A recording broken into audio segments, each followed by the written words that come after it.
Hola, buenos días. Bienvenidos a un nuevo seminario online del LAR.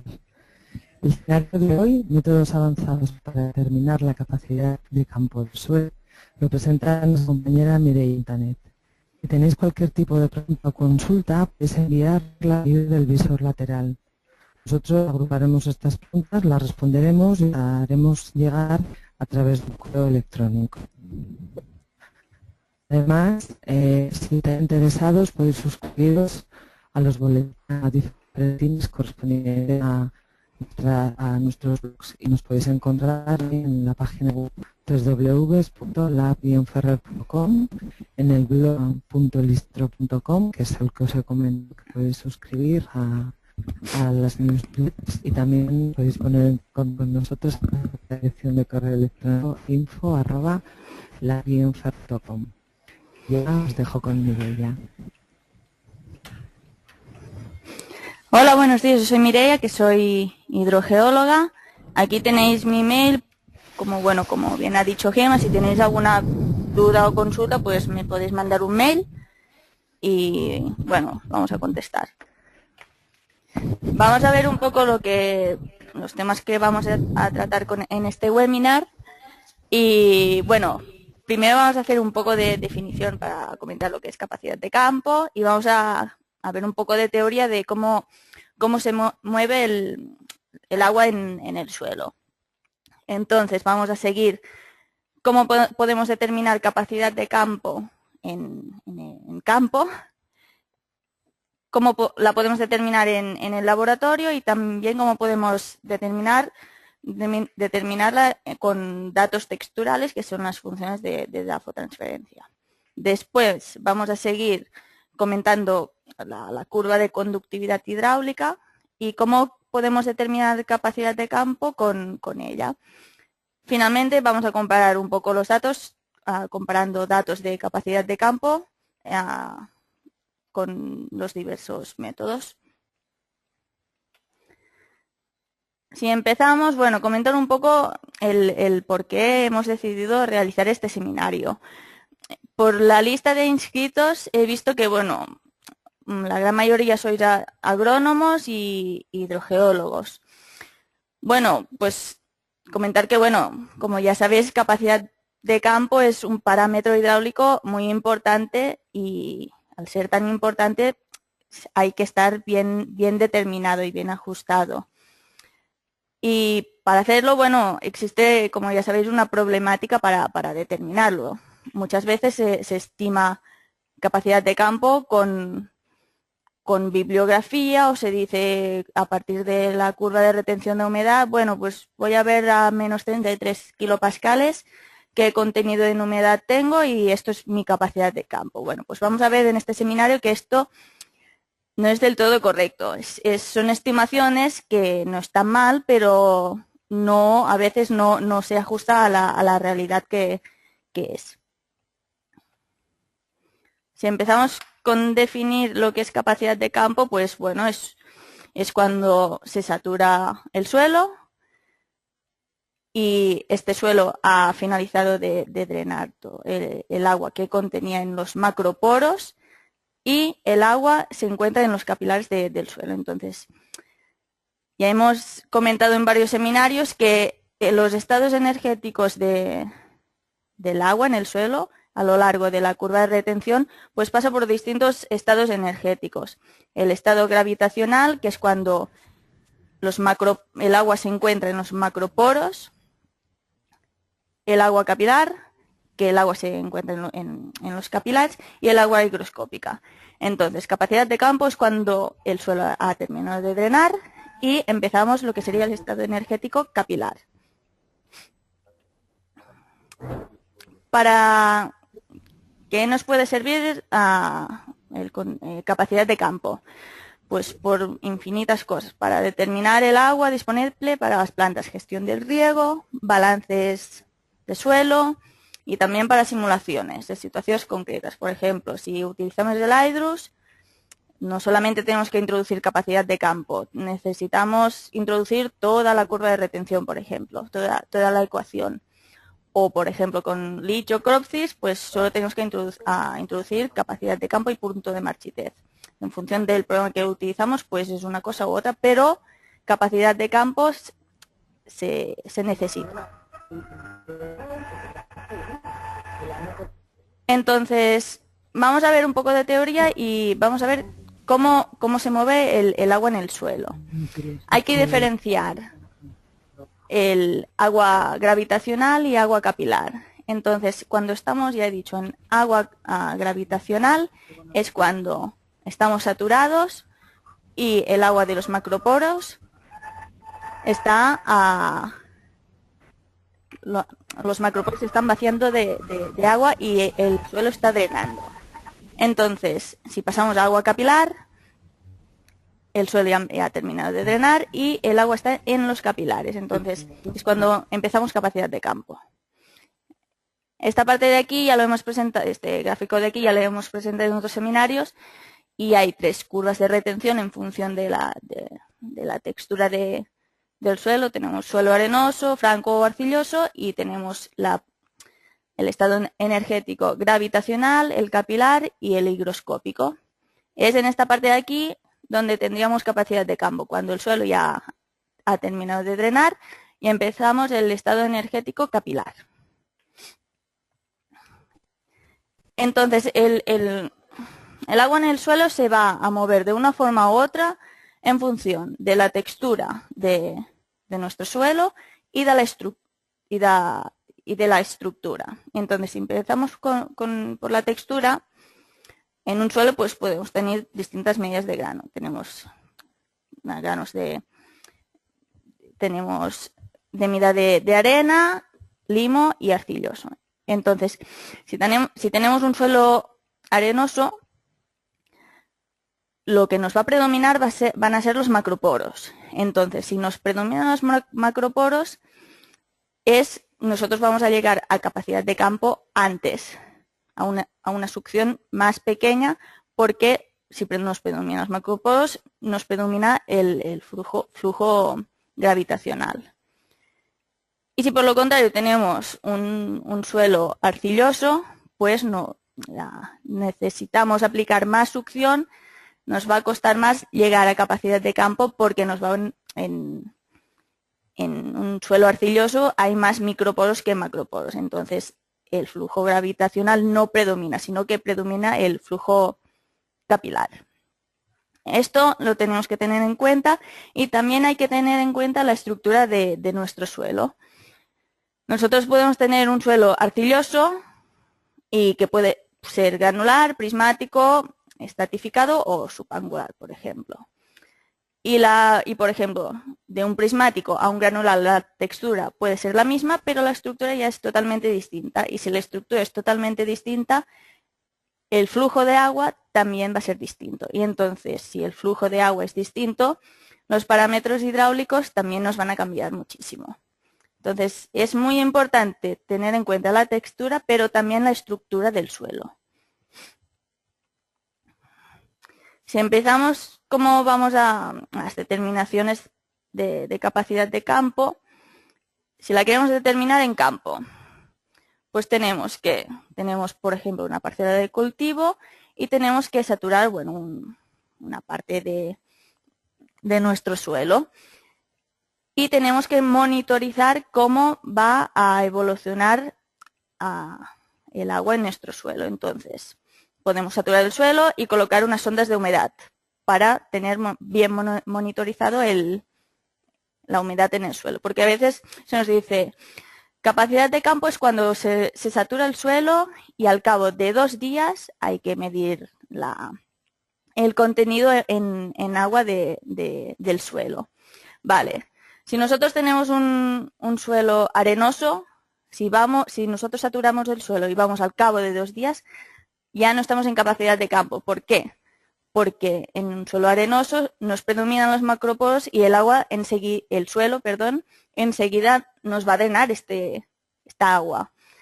Entonces, tendríamos que ir a medir lo que es la humedad del suelo antes de 2 días. No sé, al cabo de, varias horas.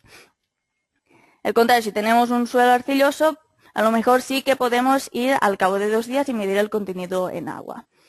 Para aclarar esto de cuándo hay que medir el contenido en agua después de haber saturado esta parte del suelo, lo mejor es monitorizar la evolución del contenido en humedad. Entonces aquí tenemos un ejemplo que se saturó una parte del suelo y se instalaron unas sondas de humedad y con un data logger se tenían lecturas continuas de la humedad del suelo y el resultado fue este. Por ejemplo, aquí teníamos dos sondas de humedad, una entre 10 y 15 centímetros y la otra entre 20 y 25.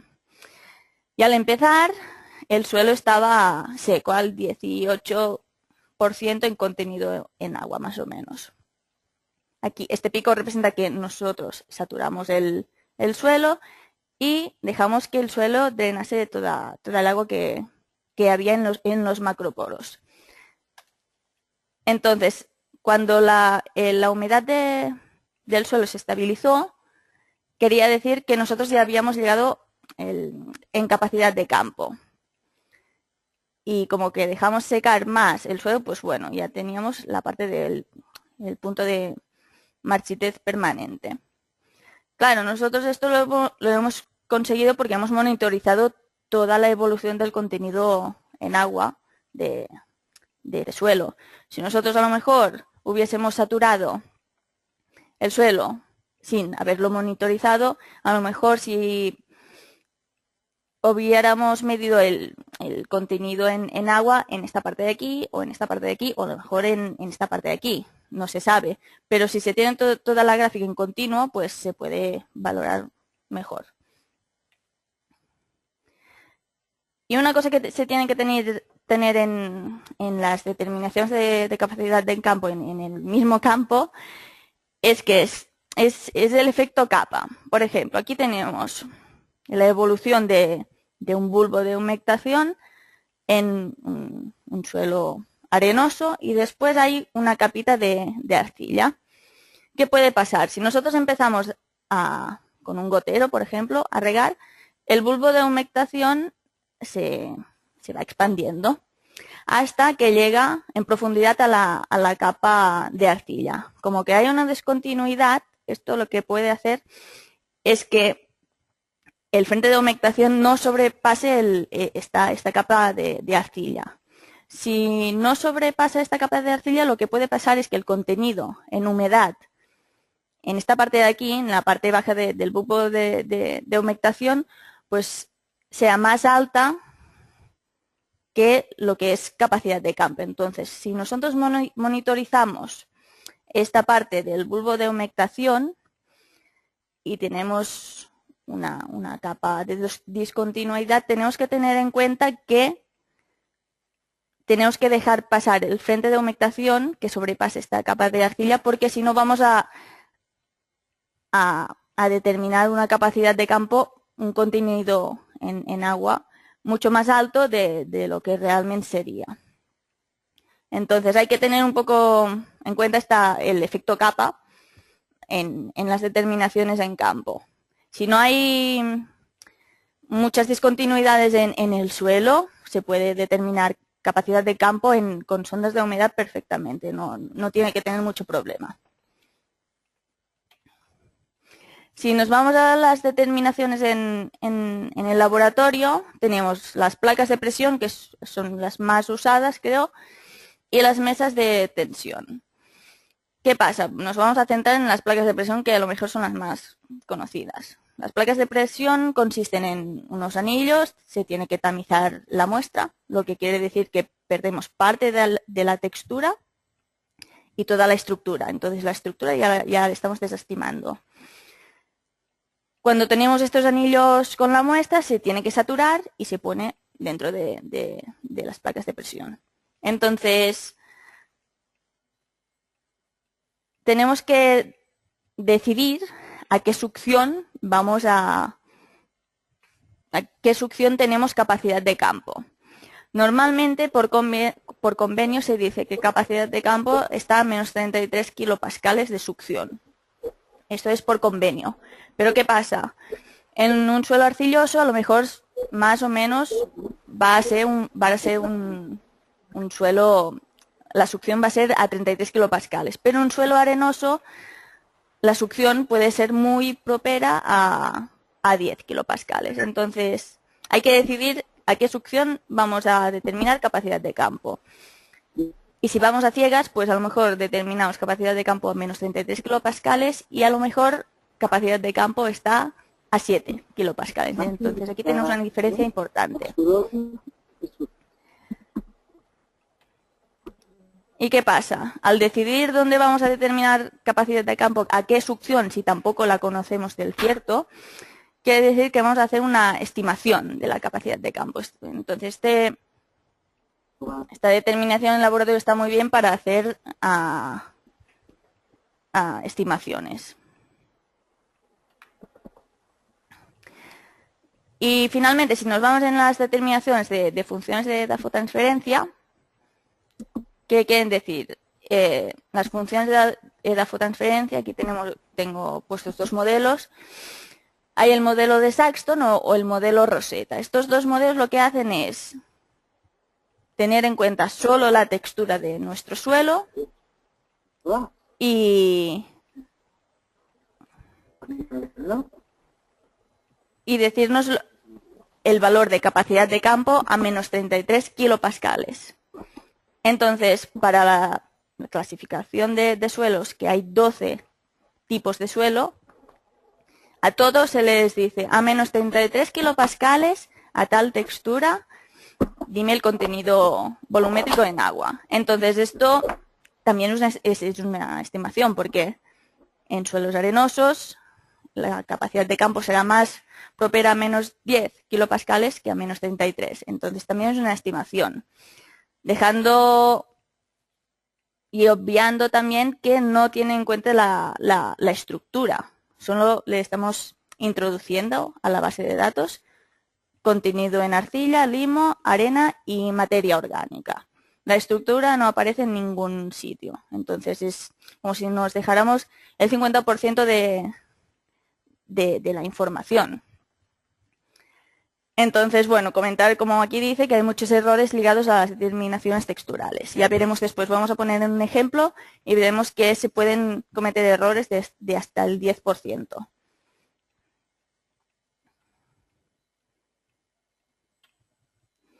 Y bueno, comentar que, bueno, en condiciones naturales, aparte de que el suelo tiene una granulometría, también tiene una estructura y que ésta se tiene que tener en cuenta.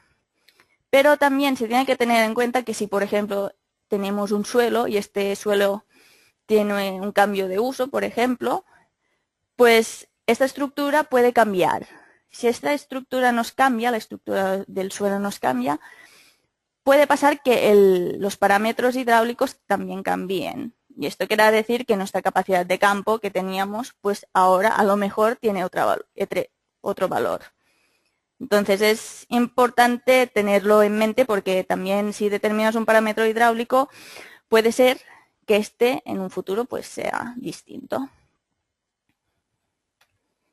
Y si ya vamos a comentar lo que es la curva de conductividad hidráulica no saturada y cómo podemos determinar capacidad de campo con ella.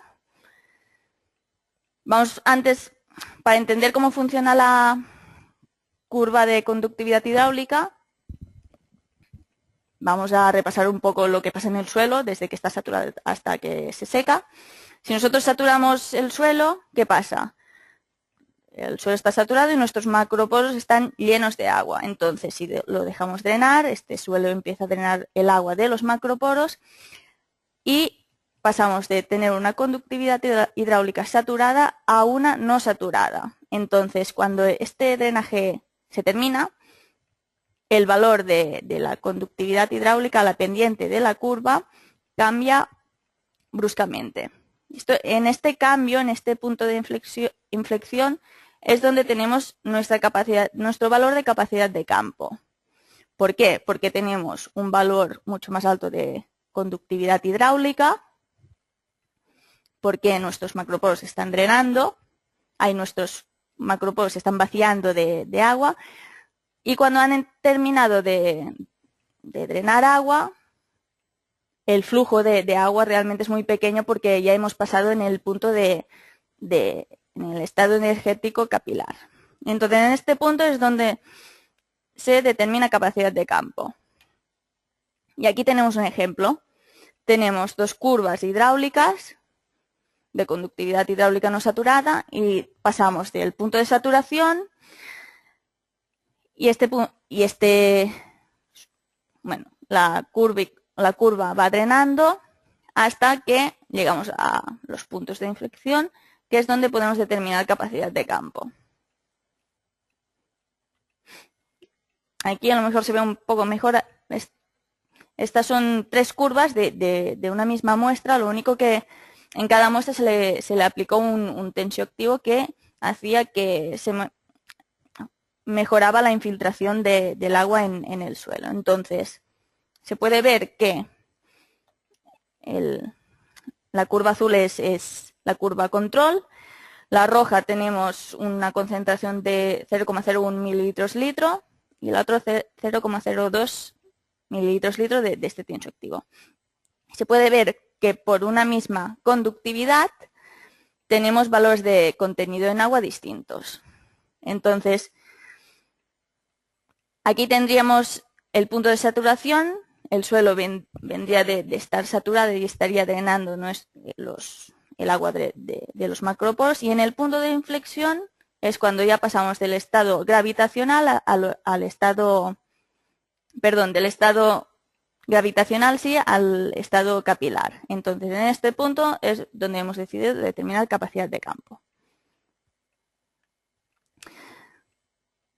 Es un método experimental y entonces la pregunta es ¿cómo puedo determinar la curva de conductividad hidráulica no saturada? Bueno, pues nosotros en la Ferrer la determinamos con el sistema Hyprop, que consiste en una balanza y 2 mini tensiómetros que tienen dos longitudes distintas.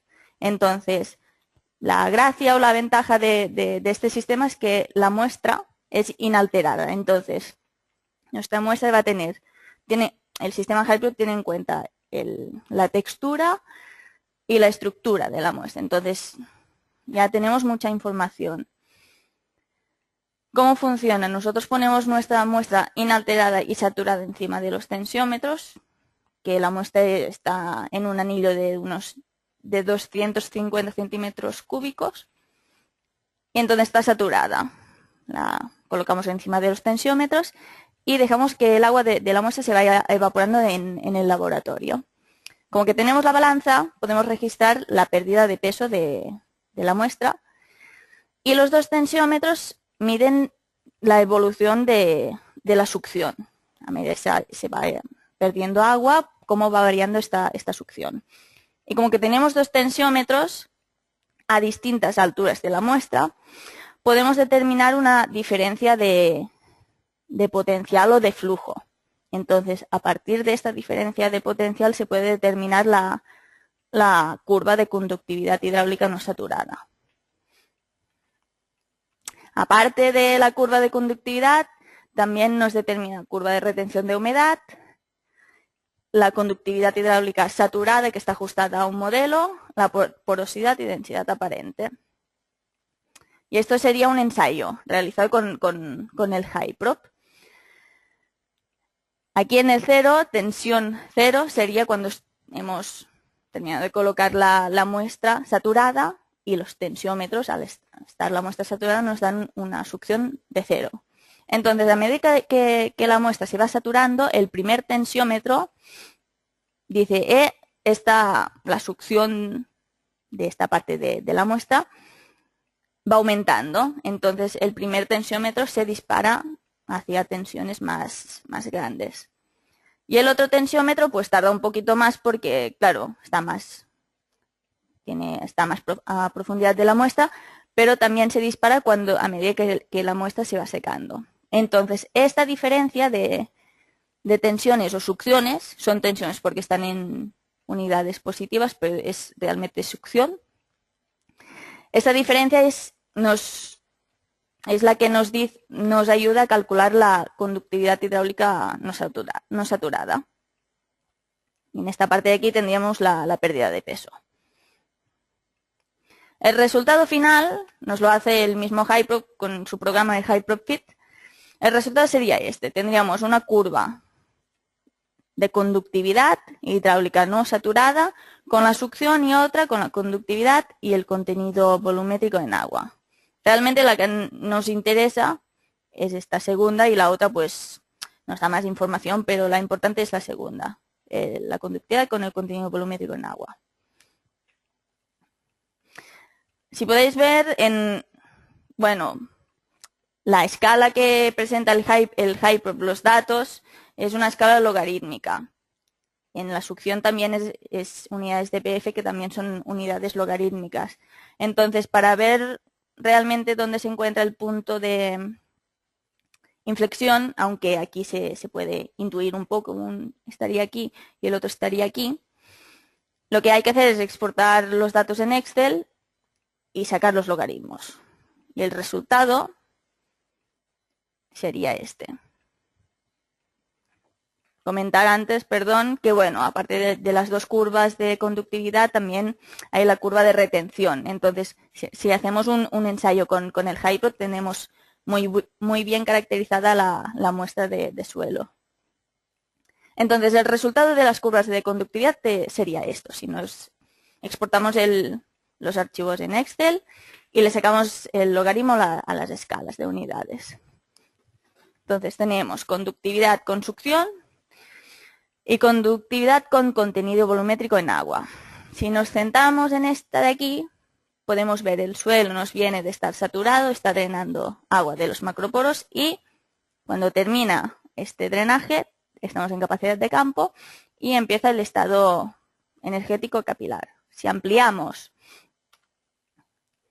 esta gráfica, tendríamos, yo he determinado capacidad de campo en el punto donde el contenido volumétrico en agua está al 29,5. ¿Vale? Si nosotros hubiéramos ido en la curva de retención, por ejemplo, en esta curva de retención que teníamos aquí, y le hubiéramos dicho, vale, la capacidad de campo de esta muestra está a menos 33 kilopascales, como se dice normalmente. Y 33 kilopascales en PFs son 2,53 PFs. Entonces, hubiéramos determinado que capacidad de campo hubiera estado a 26,7. Tampoco es mucha diferencia, pero si nos fijamos en la gráfica de conductividad y colocamos el punto de 26,7 en contenido de agua, se puede ver que hubiéramos determinado capacidad de campo en este punto de aquí. Realmente no hay mucha diferencia por lo que hacen en los valores de capacidad de campo en esta muestra. En otras muestras vamos a ver que hay mucha diferencia. Si vamos a comparar los datos de textura, si nosotros, por ejemplo, podéis coger vosotros mismos, esto es un perfil y está dividido en 4 horizontes. Estos horizontes tiene, bueno, su ensayo textural y con su contenido en materia orgánica. Y si vosotros mismos podéis descargar este programa, el SPAO Hydrology, es gratuito. Y si vosotros mismos introducís estas texturas, vais a tener estos valores de capacidad de campo y estos valores de punto de marchitez. Este programa aplica las funciones de la fototransferencia de Saxton. Entonces, Saxton ya he dicho que solo tiene en cuenta la textura y la materia orgánica. Los resultados han sido estos. Nosotros hemos introducido la textura, el programa de Saxton y nos ha dado estos valores de capacidad de campo y bueno, y estos valores de punto de marchitez. Entonces, el agua disponible para las plantas es la diferencia entre capacidad de campo y punto de marchitez y esos son estos valores. Pero si nos centramos en los valores de capacidad de campo, yo, bueno, hice mis ensayos con el Hyprop, determiné las curvas de conductividad hidráulica no saturada y bueno, y llegué a la conclusión que en cada horizonte su capacidad de campo era 1, 23, 30, 33,6 y 35,5. Realmente en el primer horizonte no hay mucha diferencia, es un 4,5%. Pero si nos vamos al horizonte A45, tenemos una diferencia del 10%. Entonces, es una diferencia muy grande. Entonces, si nosotros hubiéramos determinado la capacidad de campo a menos 33 kilopascales sin tener en cuenta la estructura, hubiéramos tenido este valor y si lo hubiéramos generado con la curva de conductividad hidráulica, hubiéramos obtenido este valor. Entonces, hay que ser consciente de que vamos a tener un desfase de valores muy, muy grandes. Entonces, si solo estimamos los valores, los resultados de nuestros ensayos también van a ser un poco estimados. Y ahora finalmente, si es para validar, porque vosotros podéis decir, vale, estás comparando dos formas distintas de determinar capacidad de campo y bueno, y los parámetros hidráulicos en general, pero ¿cómo puedes saber que uno es mejor que el otro? Entonces, lo que hicimos fue simular una situación concreta y ver los resultados que teníamos con las medidas en campo. Entonces, nosotros teníamos el perfil con los 4 horizontes e instalamos 3 sondas de humedad. Entonces nosotros ya teníamos las mediciones en campo. Y lo que hicimos fue determinar los parámetros hidráulicos con Rosetta, que es el otro, no es Saxton, es Rosetta, es el otro modelo que solo tiene en cuenta la textura del suelo. Y después hicimos los ensayos con el HYPROP y determinamos los parámetros hidráulicos a partir de los resultados que nos dio el HYPROP. Y son estos dos ajustes. Los datos experimentados fueron ajustados con Van Genupten-Durner o otro modelo que es Van Genupten. En el primer horizonte, el A15, que es la primera sonda, se vio que realmente no había mucha diferencia entre datos texturales, datos medidos y datos del HYPROP, vamos a decir, ¿de acuerdo? Entonces, bueno, para este horizonte realmente los datos texturales y los datos del HYPROP, realmente los dos son igual de válidos, porque tampoco se veía una diferencia muy, muy, muy clara.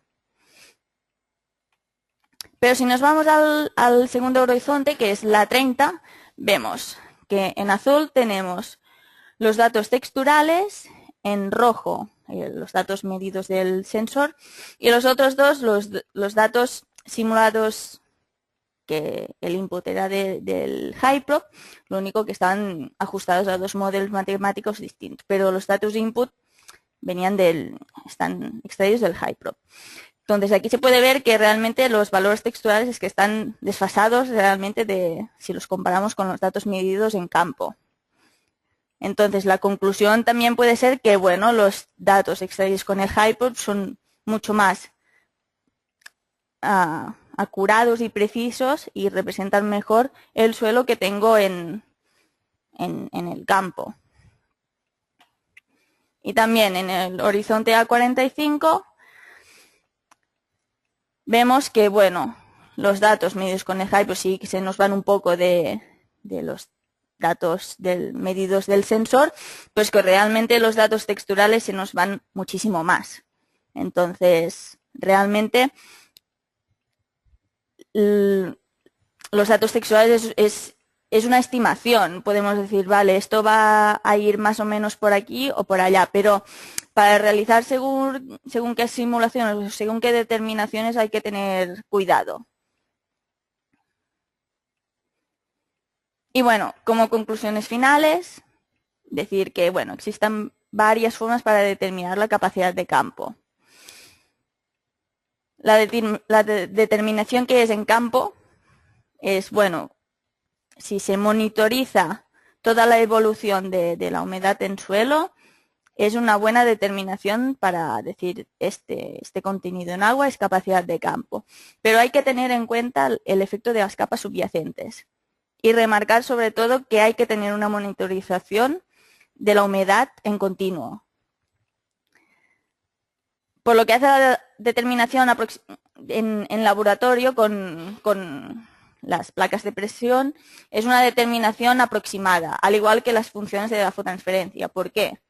Porque no tienen en cuenta la estructura del suelo. Hemos comentado que es una parte muy importante del suelo para caracterizar el suelo, ya que nos va a marcar muchísimo cómo el flujo de agua va a moverse dentro de este suelo. Y finalmente comentar que existe otra opción para determinar capacidad de campo, que no solo nos tenemos que quedar en la curva de retención y en los menos 33 kilopascales para determinar capacidad de campo. Hay otras opciones que realmente pueden ser mejores o más acuradas o igual. Entonces, tener en cuenta que hay otra opción para determinar este parámetro hidráulico. Y es experimental y es muy intuitivo y fácil de obtener. Y bueno, aquí tenemos un poco de bibliografía, para así podéis saber de dónde hemos sacado toda la información. Y bueno, vamos a colgar la presentación en el blog de hidrología de suelos, en blog.lisimetro.com, y así ya, bueno, podéis consultar estos artículos y libros. Y bueno, decir que gracias. Aquí tenéis mi mail otra vez, el mail del info de Lab Ferrer, y si tenéis dudas me podéis mandar un mail o si no, escribir también en el blog. Y nada, que muchas gracias y hasta la próxima.